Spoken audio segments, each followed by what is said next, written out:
Hello guys, ഇത് നമ്മുടെ day in my ലൈഫാണ്. നമ്മൾ രാവിലെ തന്നെ എണീറ്റ് സോക്കിൾ ആൽമണ്ട്സും ഒരു സ്മൂത്തിയൊക്കെ കുടിച്ച് നമ്മൾ നേരെ വർക്കൗട്ടിനായിട്ട് ഇറങ്ങിയിട്ടുണ്ടായിരുന്നു. നമ്മൾ പുറത്തോട്ട് നടക്കുവാണ്. ഇതാണ് നമ്മുടെ ഹോസ്റ്റൽ. അത് കഴിഞ്ഞിട്ടാണ് നമ്മൾ ചില്ലറയൊക്കെ പെറുക്കി കൂട്ടി ബസ് സ്റ്റോപ്പിലോട്ട് നടക്കുവാണ്. നമ്മൾ ബസ്സൊക്കെ വന്ന് ടിക്കറ്റൊക്കെ എടുത്ത് നമ്മൾ ലാസ്റ്റ് ജിമ്മിൻ്റെ ഫ്രണ്ട് വന്നു. ഇന്ന് എനിക്ക് ആംസ് ഡേ ആയിരുന്നു. അത് കഴിഞ്ഞ് കാർഡിയോ ചെയ്യാമെന്ന് വിചാരിച്ച് കുറച്ച് നേരം അത് നമ്മൾ സ്കിപ്പിംഗ് ഒക്കെ എടുത്ത് ഒരു 5 മിനിറ്റ് സ്കിപ്പിംഗ് ചെയ്തു. എന്നിട്ട് 15 മിനിറ്റ് ത്രെഡ്മില്ലിൽ നടന്നു. എന്നിട്ട് നമ്മൾ അവിടെ നിന്ന് ഇറങ്ങാൻ നേരത്ത് കുറച്ച് സൺസ്ക്രീനൊക്കെ ഇട്ട്, കാരണം നമ്മൾ വെയിലത്ത് നടക്കുന്നതല്ലേ, കുറച്ച് സൺ പ്രൊട്ടക്ഷനൊക്കെ ഇരിക്കട്ടെ, ഇല്ലെങ്കിൽ നമ്മൾ ടാൻ അടിച്ചാലോ.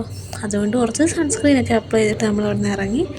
എന്നിട്ട് കുറച്ച് സാധനമൊക്കെ മേടിക്കാനുണ്ടായിരുന്നു. നമ്മളാണ്ട് ഇവിടെ കയറി കുറച്ച് സലാഡിനുള്ള സാധനങ്ങളൊക്കെ മേടിച്ചിട്ട് ഡയറക്റ്റ് ഹോസ്റ്റലിൽ വന്ന് എന്നിട്ട് കുളിച്ചൊരുങ്ങി അത് കഴിഞ്ഞ് ഫുഡൊക്കെ കഴിച്ചിട്ട് കുറച്ച് കിടന്നുറങ്ങി. അത് കഴിഞ്ഞിട്ട് നമ്മൾ സെപ്റ്റോയിൽ നിന്ന് ഒരു 4 മണിയൊക്കെ സാധനമൊക്കെ മേടിച്ച് കഴിച്ചിട്ട് ആണ് പിന്നെ ഞങ്ങൾക്ക് ബോറടിച്ചപ്പോൾ കുറച്ച് ട്രൂത്ത് ആൻഡ് ഡെയർ ഒക്കെ കളിക്കാമെന്ന് വിചാരിച്ച് കുറച്ച് നേരം ട്രൂത്ത് ആൻഡ് ഡെയർ ഒക്കെ കളിച്ചു. എന്നിട്ട് നമ്മൾ രാത്രി മാഗിയൊക്കെ കഴിച്ചു. അത് കഴിഞ്ഞിട്ട് നമ്മൾ സ്കിൻ കെയർ ഒക്കെ ചെയ്തു. അപ്പം നമ്മുടെ ഇന്നത്തെ ഡേ ഇത്രയേ ഉള്ളായിരുന്നു ഗൈസ്. ബൈ.